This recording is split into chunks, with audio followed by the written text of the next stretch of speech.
Hi, I'm Joseph Backholm. If you are in leadership or simply curious, I'd like to invite you to join me on a journey of preparedness by taking the Election Year Survival Guide for Churches course, available at josephbackholm.com. Now, there's an old saying in the business world that failing to plan is planning to fail. And this applies to all of life, really. There are many things that are either likely or certain to happen over the next week, month, years, or decade. There is going to be a tax bill. The roof of your house will need to be replaced. You're going to get older and your age will impact what you're capable of doing, which could impact your ability to earn a living. See, life has calendars and rhythms that allow us to know some, not all, of what will happen in the future. So, if we are caught by surprise by holidays, birthdays, or anniversaries, it's not because we had no notice. We just decided to do other things.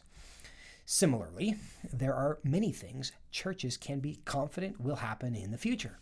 New people will arrive, some people will leave. Holidays like Christmas and Easter will come with special events and expectations. Families will face a variety of crises, and churches will be expected to be prepared on some level to assist. Now, because these events are predictable and well within the purview of the church, virtually every church can tell you how they will respond to those events.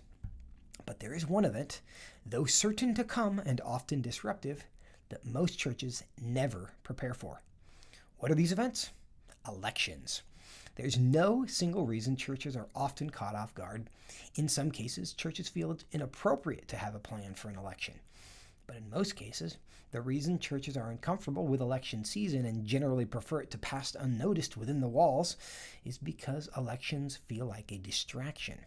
The church should be busy fulfilling the Great Commission by making disciples and teaching people to obey all that Jesus commanded us, right? That's the Great Commission.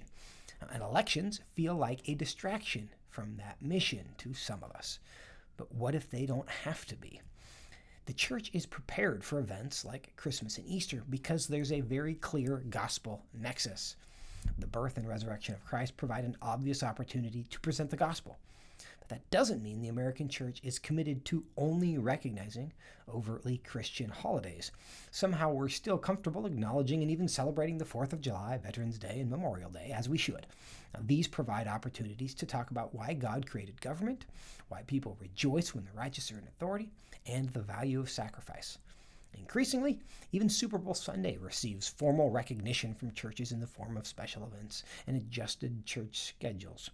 In each of these cases, the church is fairly competent at leveraging what is happening outside the church for ministry and discipleship purposes. We rightly see them as opportunities to teach people more about God, the world He created, and what He expects from us. But for whatever reason, we treat elections differently. Though they are certain to come and accompanied by predictable challenges, we are nearly always caught off guard. Instead of preparing for those challenges and leveraging them to teach people about God, the world He created, and what He expects of us, we generally hope to avoid the subject and quietly hope the members of our congregation who make that less likely will find someplace else to fellowship. So, church secretaries spend the months and weeks leading up to an election running interference for the pastor, and the pastor spends his time strategically avoiding certain people in order to avoid certain conversations and ignoring certain emails. After all, avoidance solves everything, right? Well, what if it didn't have to be this way? What if, like Christmas and Easter, we saw that elections provided opportunities to talk about the gospel? What if the possibility of conflict wasn't seen as something to be afraid of, but as an opportunity to disciple people how to navigate a world filled with conflict?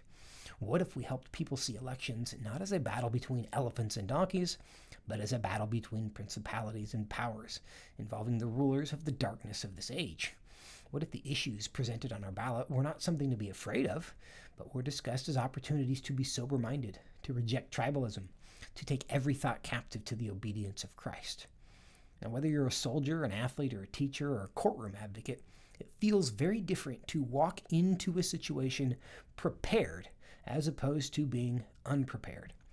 Now, this course for churches and church leaders is for those who are tired of the anxiety that comes from being unprepared. That anxiety is particularly unnecessary because the situations that trigger the anxiety are not merely predictable, they are virtually certain to come. There is going to be another election, and the people in your church are going to be thinking about that election. They are inevitably going to have different opinions about candidates, issues, tactics, and language. Whether your church sees this as an obstacle to be overcome or an opportunity to be leveraged for the sake of the gospel and the purpose of discipleship will be determined by your preparation or lack thereof. The good news is, being prepared to deal with the inevitable does not require anyone to abandon the gospel or co-opt the gospel for political purposes.